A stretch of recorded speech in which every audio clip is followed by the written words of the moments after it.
2025 সালের পবিত্র হজের প্রাথমিক নিবন্ধন শুরু হয়েছে। আজ পহেলা সেপ্টেম্বর থেকে শুরু হয়ে এই নিবন্ধন চলবে আগামী 30 নভেম্বর পর্যন্ত। সরকারি বেসরকারি দুই মাধ্যমেই এই নিবন্ধন কার্যক্রম চলবে। প্রাথমিক নিবন্ধনের সময়ের পর আর সময় বাড়ানো হবে না বলে জানিয়েছে ধর্ম মন্ত্রণালয়। এর আগে 26শে আগস্ট ধর্ম মন্ত্রণালয়ের এক সংবাদ বিজ্ঞপ্তিতে জানানো হয়েছিল 1 সেপ্টেম্বর থেকে শুরু হবে 2025 সালের হজ যেতে ইচ্ছুকদের নিবন্ধন।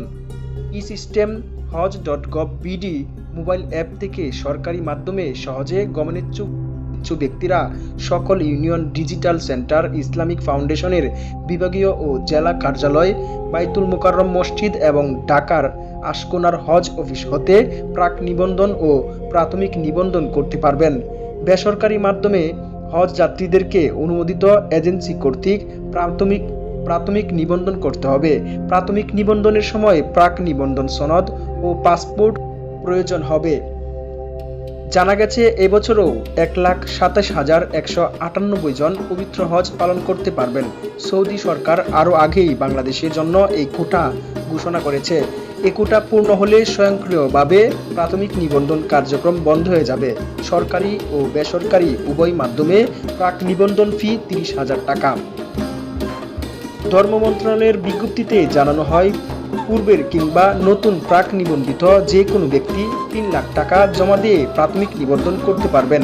হজ প্যাকেজ মূল্যের অবশিষ্ট টাকা প্যাকেজে নির্ধারিত সময়ের মধ্যে পরিশোধ করতে হবে। এবছরে হজ প্যাকেজ মূল্য সৌদি পূর্বের ব্যয় ও বিমান ভাড়া নির্ধারণ সাপেক্ষে ঘোষণা করা হবে। তবে 2025 সালের সাধারণ হজ প্যাকেজে মূল্য গত বছরের চেয়ে কমানোর চেষ্টা করা হবে। এদিকে সাধারণ প্যাকেজের বাড়ি কিংবা হোটেল এক রুমে সর্বোচ্চ 6 সিট থাকবে।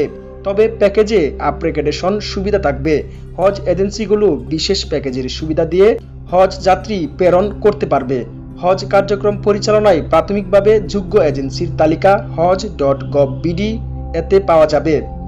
এছাড়া 16 নম্বর ফোন করে জানা যাবে হজ সংক্রান্ত যে কোনো তথ্য। সরকারি মাধ্যমে হজে গমনেচ্ছুক ব্যক্তিদের সোনালী ব্যাংক পিএলসি স্থানীয় কার্যালয় শাখা মতিঝিল ঢাকার sale produce of hajj deposit শীর্ষক হিসেবে হিসাব নম্বরে অনুকূলে টাকা জমা দিতে হবে।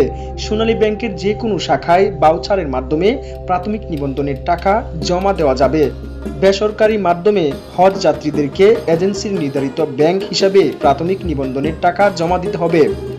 Cancer, advanced cardiac, liver cirrhosis, kidney রোগ, সংক্রামক যক্ষ্মা, ডিমেনশিয়া প্রভৃতি দুরারোগ্য ব্যাধিতে আক্রান্ত এবং গর্ভবতী মহিলা ও চলাচলে অক্ষম ব্যক্তিদেরকে হজের নিবন্ধন না করার জন্য অনুরোধ করা হয়েছে।